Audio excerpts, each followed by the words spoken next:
Hey y'all, so we're in the new kitchen and it's still a mess behind me. So whatever you think you see, you don't. Um, but I have some peaches and I want to make some fruit leather because these are going to go bad. They were given to me. I don't generally eat fuzzy fruit, but I can peel them and make fruit leather. The peaches have already been washed, and so I'm going to peel them first. I'm going to use my vegetable peeler to get it started and then just peel it little piece by hand. Um, there is a method where you're supposed to boil them for 30 seconds or something, or put them in boiling water for 30 seconds and then blanch them in ice water. But the thing is that I don't have an ice maker here, and I don't have that kind of ice just sitting around. So we're going to peel them by hand. And of course, I'm going to do this off camera, so I'll be back.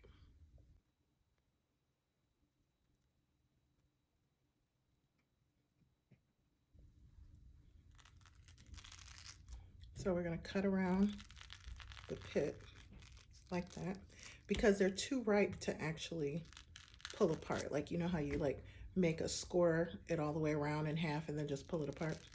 They're too ripe for that, as you can see. So messy. So you end up with a pit looking like this, and you can eat it if you want. I am, because there's still some good peach parts around there, but you can't really cut it off. Anyway, we're gonna squeeze some lemon juice on top of it so that they don't get too brown.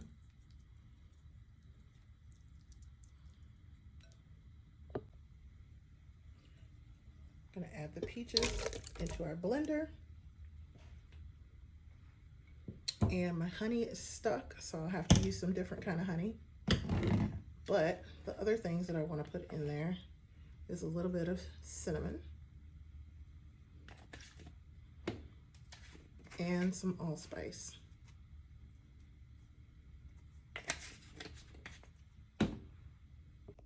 For giggles, let's add a little bit of Madagascar vanilla. Got that from Sam's Club. And let's use a different kind of honey. We're gonna use this creamed multi-floral New Zealand honey that I got from Trader Joe's. So we're just gonna put some of that in there as well. And that's a little more free-flowing.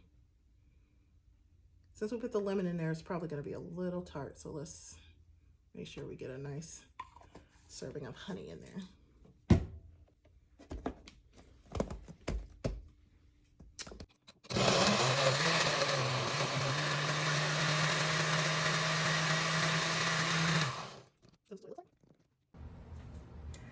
This handy dandy deal here is my food dehydrator. It has, this is the cover that goes on it, and then it has 4 trays like this with a silicone mat in it, but this has holes in it. So what we're going to do is put some parchment paper down and put it on top of here so that we can dry it.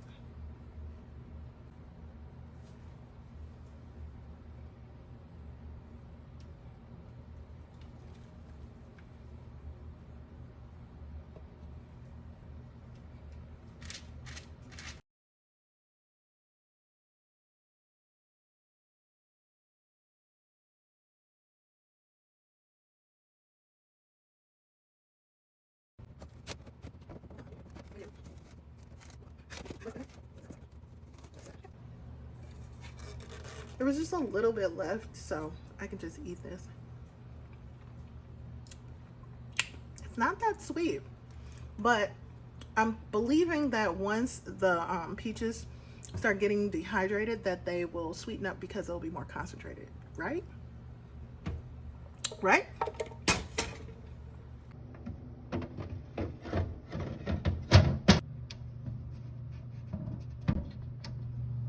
Okay, it's been about 3 hours and my house smells amazing. And when I take these out, I mean, that looks pretty dry to me, no? And I think they're dry because they're so thin. I think they're ready to be cut. So, let them cool for a little bit before I cut them, but that is so thin. I think it might needed to have been thicker than this.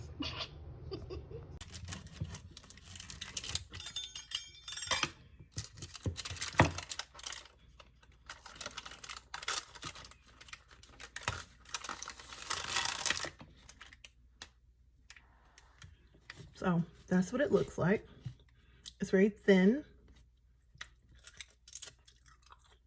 kind of crunchy because it's on the end.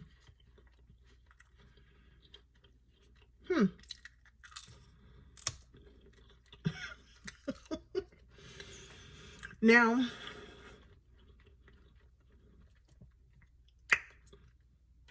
a little tart. But fruit roll-ups are a little tart. I wonder if that's the citrus or if that's, I don't know. Interesting. Anyway, I think because it wasn't as thick, I didn't get like a real thick, leathery kind of like piece. And plus, I think there's some damp spots. So I probably should have let it dry for longer than that, but I gotta go to bed. But for my first attempt at making fruit leather, I would not call this a fail at all. Just one of the things I can do with my food dehydrator. So my goal is to use all of the gadgets and things that I own now that I have like kitchen space and stuff to like have them out. I can use them because usually my food dehydrator here is for when I make decorated cookies, but I've only made one batch using this and they turned out amazing. So now I can use it for other stuff.